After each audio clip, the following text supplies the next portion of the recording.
Кабанын жабылышы эмнени түшүндүрөт? Мусулмандардын Кабасы убактылуу жабылды. Мусулман коому үчүн бул өтө оор бир сыноо болду.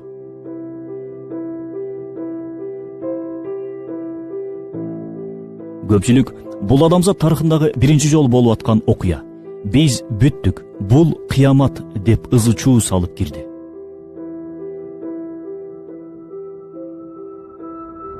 Албетте, ислам дүйнөсүнүн руханий борборунун жабык болуп калуусу өтө оор сыноо биз үчүн.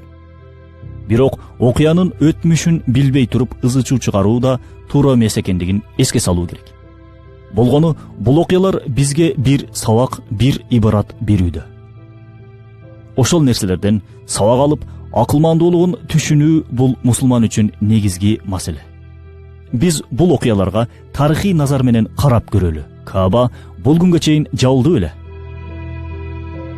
Тарыхта Кабанын тавафсыз, ибадатсыз калган учурлары көп эле болгон. Бул оор мезгилдерди хронологиялык тизмек менен карап көрөлү.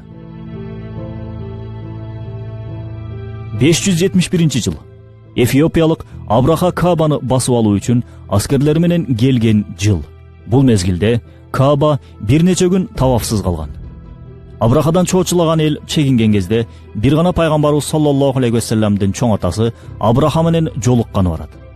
Бул жылы пайгамбарыбыз саллаллаху алейхи вассалам төрөлгөн жыл. 930 жыл. Фатими мамлекетинен бөлүнүп чыккан карматилер ички жаңжал чыгарып туруксуздук пайда болот. Кабага баруу коопсуз болуп калгандыктан ошол мезгилдин ислам аалымдары Кабага хажга барууга болбойт деген фатва чыгарышат. Натыйжада Каба 10 жыл бою тавафсыз, ибадатсыз калган. 1814 жыл. Хижаз жергесинен чума оорусу чыгат. Натыйжада 8000 ажы оорудан шейит болот. 1837 жылы кайра пайда болуп, 1892 жылга чейин уланат бул абал. Күн сайын миңдеген ажылар шейит болот бул убактарда. 1979 жыл. Жухайман аль-Утайби аттуу инсан Кабаны басып алып, ичиндегилерди барымтага алат. Натыйжада Каба бир нече күн тавафсыз, ибадатсыз калат. Демек, буга чейин деле Каба тавафсыз калган учурлар көп эле болгон экен. Ал күндөрдөн айырмаланып, азыркы күндө коммуникация, байланыш жакшы өнүккөндүктөн ааламда болуп аткан окуялар заматта кабарланууда. Ал мезгилдери көп болуп аткан окуялардан кабары жок болчу же өтө кеч кабардар болчу. Ал эми Кабадан сырткары дээрлик дүйнө жүзү боюнча жума намазы окулбады. Сабагыбыздын эң негизги суроосуна келели.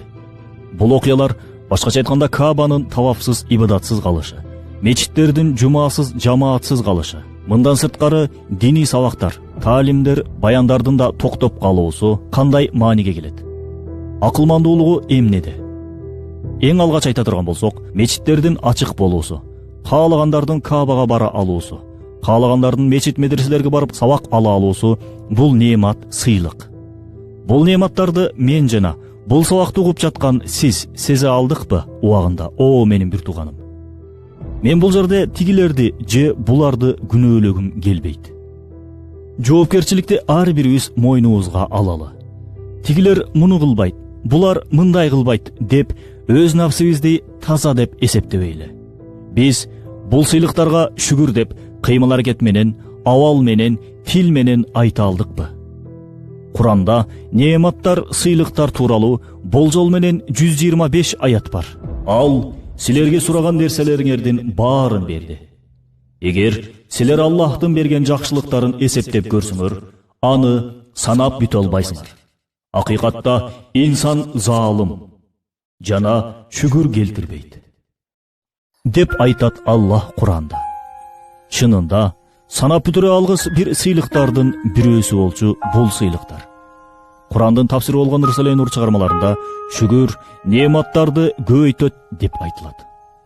Кабанын, Масжиди Набавийдин, андан башка дүйнө жүзү боюнча мечит медреселердин, өлкөбүздөгү мечит медреселердин баркын, баалуулугун, ыйыктыгын, кадырын Аллах бизге таттырып жатат. Биз бул жерде Юнус алейхиссалам сыяктуу لا إله إلا أنت سبحانك إني كنت من الظالمين. Senden başka ilah yok. Sen ar qanday kemçilikten, şerikten tazasın. Şek kümönsüz biz özübüzgө zulum kılgandardan bulduk dep Allahqa jalbarıp tooba kılыбыз абзел. İnşallah meçit medreselerimiz açılat. Болгону biz bul gündördü eç kaçan unutpay, kolda bar altındarыбызга şükür kılыбыз керек.